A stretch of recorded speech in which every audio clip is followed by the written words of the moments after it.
Hello everybody, I am Hetsko, and today I'm back with a brand new video. Today we're doing something a little bit different, something I never thought I'd ever be doing on the channel, but something I'm quite excited about and quite happy about all the same. Reaction videos are always a sort of staple for many different communities where people who've never seen a show before can watch it for the very first time and react and look at this weird and wonderful stuff. This is a bit different because I'm a Doctor Who fan. I've seen all of them many times, but I've decided to pick out a few of your suggestions for older episodes in terms of New Who, episodes that maybe I haven't watched in a long time, maybe I've watched like over a year ago. As long as it's been a while and I can't quote it word for word, and it'll be a decent reaction, and it's either a really bad episode or a really good episode, we check it out, we react to it, and we watch it for the first time in many yonks. Today we're reacting to what I got a lot of suggestions for, which was Love and Monsters. Now, as much as Love and Monsters is kind of a staple episode for Doctor Who in terms of like cult status, because it's either, in some people's opinion, one of the funniest episodes of all time, or in some people's opinion, one of the worst episodes of all time, for many different reasons. Today, we are going to be watching it for the first time in, I'd say, yeah, just over 2 years. I haven't seen this in a long time, so got the headphones, got the episode ready. I thought we'd just jump right into it and enjoy this episode, which is meme to hell, but yeah, let's just get going with it. Oh, this! See, I don't remember this having any context for the rest of the episode. Now, I might be wrong, but I'm willing to find out. I love how this is just filmed in a back alley in Cardiff. I love it.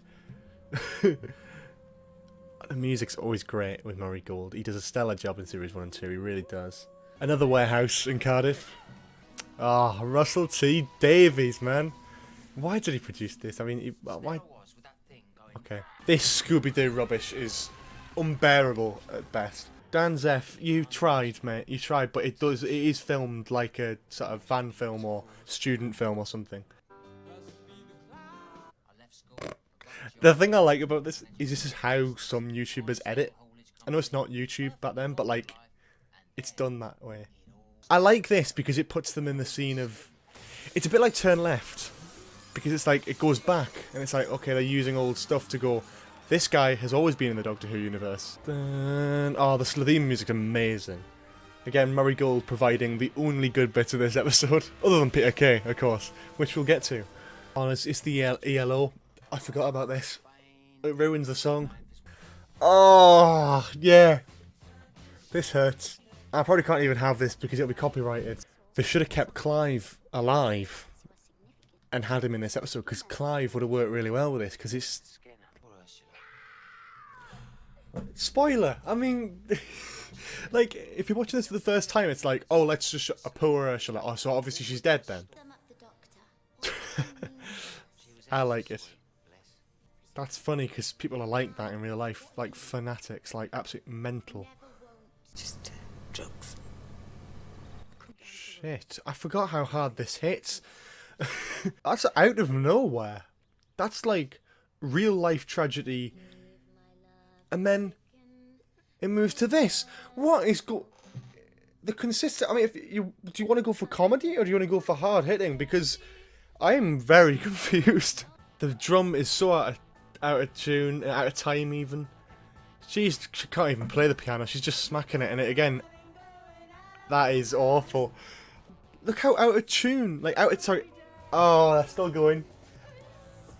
I forgot how bad that is terrible. How does he get the lights to work like that? You know what I like about this scene actually, and I will compliment it, is the fact that he's obviously detailing the espionage tactics, and everything he says she does, it's like she's just trying to flirt, and I really like that because it's quite clever.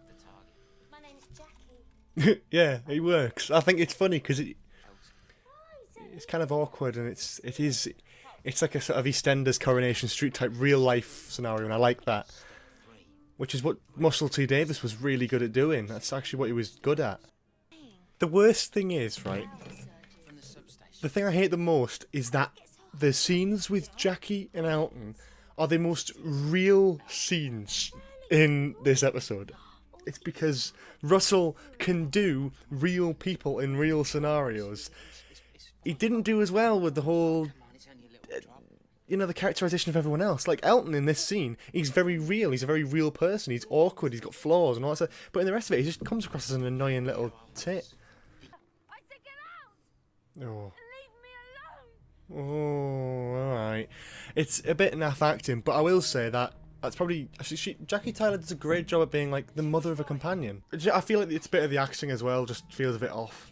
But Elton, the guy who plays Elton, does a great job of doing it in the Jackie scenes, but it's good, like, comedic timing occasionally, but it's just a mix of it, because, like, it's quite amusing occasionally, but it just... Would you stay for a minute, please? Why would he? The genuine article. Oh god. In extras, when there's a sort of like Doctor Who skit where David Tennant and like Ricky Gervais is dressed up as like a sort of splodge. That's what this is like. It's just getting a comedian in a stupid role in a stupid generic alien costume. It's all. He farted. I've never noticed that before. That's just every face Peter Kay pulls is just. What's he doing? Is this... I don't... The thing is, whatever, it's so inconsistent. I don't know, is this meant to be taken seriously? Is it meant to be a joke? Is it meant to be... Because there's so many mixed themes. The thing about drugs, the thing about... Oh, we'll talk about it at the end. Right, because they speed up his running as well, don't they? It's like a parody. It's like a parody of Doctor Who. There are honestly, like, there are fan films out there that are better than this. Because just look at it. That's a good joke. It works because the whole... Twin Planet thing with the names, it works. It's performed great by both of them. It's just the way Peter Kay looks in this. Yeah, stupid yeah, that's... He was gonna say bastard, but they muted it, and it's another classic Doctor Who censorship there. Oh no, I remember this. Oh dear. That can't be Elton, because it's like same height as his mum. I just don't get a lot of this. It just... Directorial decisions, writing, acting, just not much of it makes sense. I do like the dated camera effects though on that. That's pretty cool. Elton? Fetch a spade! Even then, after all that... It does get me. This is wrong on many, many levels. Oh no, I just can't. No, don't say it. We manage. We even got a bit of a love life. Oh, let's not go into that. And I don't Oh, I hate that line so much. much better. Oh my god. So then, that was Love and Monsters. Okay, let's talk about it. Let's just summarise my general feelings after watching that. First of all, it is a bad episode of Doctor Who. There are good ways of doing Doctor-like episodes. Prime example, of course, being Blink. You can do an episode without the Doctor, or maybe just for like a cameo or something, and it will work because you're expanding the universe, you're expanding stuff out. It does work, and they are popular. This one is popular for the wrong reasons. There's a few things in here that I totally forgot about, and they just really hit me. The one thing I do want to talk about is that when they're doing, you know, because they're going from being a group talking about the Doctor to a group of just being friends. I love that. It's a great concept, and then it all gets changed when the enemy arrives. I love that. It's a bit, you know, it's actually developing the characters a little bit, not too much, because I still don't feel like I know all of them other than Ursula and Elton, who we still know very little of. Yeah, so that happened, and there was a scene where Bridget, I think it was, mentioned that her daughter had been taken by drugs, and it's like that, it just, you have this sort of weird mix of comedy, cheesy, sort of sci-fi, generic, all that sort of thing. It is lighthearted, because you've got like all the music and all that sort of thing, and then suddenly, bang, drugs, daughter's dead, and it's like, whoa, where the frig did that come from? Like, where did it come from? Because it's like, it's so out of place, so random, so just totally out of it. Like, it just doesn't, for me, doesn't work because it just came out of nowhere. And that's the main issue I have with this, is that if they dedicated the whole episode to being a sort of stupid, comedic, I don't know what, like, just meant to be funny, meant to be laughed at, fine, that would be great. But it doesn't strap onto that. It goes, okay, we want that, but we don't want that, because we also want stuff about drug abuse and, you know, a daughter being killed. We also want stuff about, I mean, the ending speech from Elton, great, but felt totally out of place. Like, it didn't feel like that. I couldn't say that scene came after a scene where a man in a big green suit with a big mohawk, played by Peter Kay, gets badly CGI'd, like, sort of absorbed into the ground. They don't fit because the tone's so inconsistent. Russell T Davies does a great job with the character stuff. Jackie and Elton, that works really well. In fact, I'd actually argue that Jackie and Elton have a more chemistry on screen than Elton and Ursula do, which is mad, but it is because the actors work better off each other. The script is more powerful. The script is more funny and charming and entertaining and kind of more realistic, I suppose. Whereas all the stuff with Linda and all that sort of stuff, it wasted good actors. The lad who played Elton, I think, was in Life on Mars or Ashes to Ashes or something, and he did a good job in that. He did a really good job in that. I remember him. In this, it's just crap, and it's just really, really poor. Like, he can do, I suppose the role he did in Life on Mars was totally different to this, but he cannot do this sort of nerdy. It just didn't work. It just felt really out of place and just completely miscast. But then again, you got people like Peter Kay, who are comedy legends. The lad who plays Mr. Skinner was an Alan Partridge, who played Michael the Geordie, and he's brilliant. There's loads of good, strong actors here who, given a good script and given good direction, can do something really good. But it just didn't work, which makes me... And I love Russell T Davies' work for Doctor Who, but something was so off with this episode that it just feels so detached and so different. And there are elements I like. I've talked about it in the sort of reaction, where they go back and it's like, oh, well, this person was in the Doctor Who universe. If they did that, that'd be great. You know, I would love it if in, like, series 11 or 12, if in series 12 there was a clip of a younger, slightly younger Graham in London when all the Auton attacks were going on. It'd be mental. That would be great. That would be such a... People would be singing the praises of that. Because it's a good concept to go, hey, this guy's been in the Doctor Who universe longer than before we first saw him. That's good. I like that sort of stuff. You know, even references and jokes and all that sort of stuff. It works, but it's enjoyable and it's fun and different. This had those good moments like that. Murray Gold gave a brilliant score as always. If it not being just reused music, which it is. It's all Series 1 music. Rose in Peril, stuff like Seeking the Doctor, stuff like that, just all from there. It just felt very inconsistent with its tone, and I think that was my main problem with it. It's like it didn't know whether it wanted to be a full-out comedy or a drama. I didn't know whether the funny bits were meant to be funny or whether it's just an accident of bad drama. It feels, and I will compare Love and Monsters to the Tommy Wiseau film, The Room.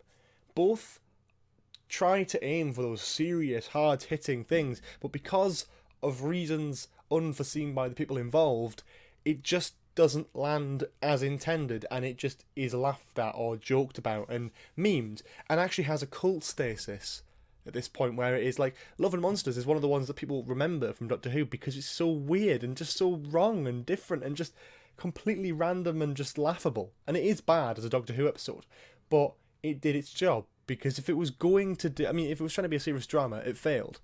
If it was trying to be an episode that's remembered, it succeeded because it is remembered. It's memed about even still. Stuff like The Room example, yeah? Like, it was going for drama, didn't work. People ended up laughing at it, but they laughed at it so much that it's like, this is brilliant. This deserves to be popular because it's so stupid and bad. And it's like, it's so bad, it's good. And I think that's how I'd describe Love and Monsters, really. But, you know, all in all, that's that for Love and Monsters. Yeah, I hope you enjoyed this reaction to it. If you did, please feel free to check out my reaction to other teaser trailers and stuff like that on the channel. If you want to see me react to any older Doctor Who episodes, like, I don't know, from Series 1 all the way up to 10, 11, please do leave your suggestions in the comment section below, preferably the really good ones or the really bad ones. The sort of mildly average or boring ones don't really get much of a wow kind of reaction. This was just cringing, but it'd be nice to have something really good as well. So it's absolutely up to you what you want to recommend, what you want me to see, what you'd actually watch on the channel. So leave your suggestions in the comments below. Leave a like if you enjoyed, subscribe to the channel if you haven't already with notifications on, because YouTube is a mess. Check out the Patreon page if you want to support the channel, but also there will be a full reaction of this episode, all 45-50 minutes of its full entire splendour of me reacting to the whole thing, uncut, on the Patreon page now. It's exclusive to that. It'll never be coming out. So if you want to see it, you have to be a patron. At least $1 a month, I think it is. So it's dead cheap, but it's, believe me, it's worth it. Because this was a good reaction, but because of copyright, you know, you have to kind of snip all the fat away, which is unfortunate. But yeah, check out the Discord server if you want to gush about Doctor Who 24/7, joke about the Absorbaloff, all that sort of stuff. And yeah, that's pretty much it from me. I hope you have a lovely day, and I will see you all next time. Bye-bye.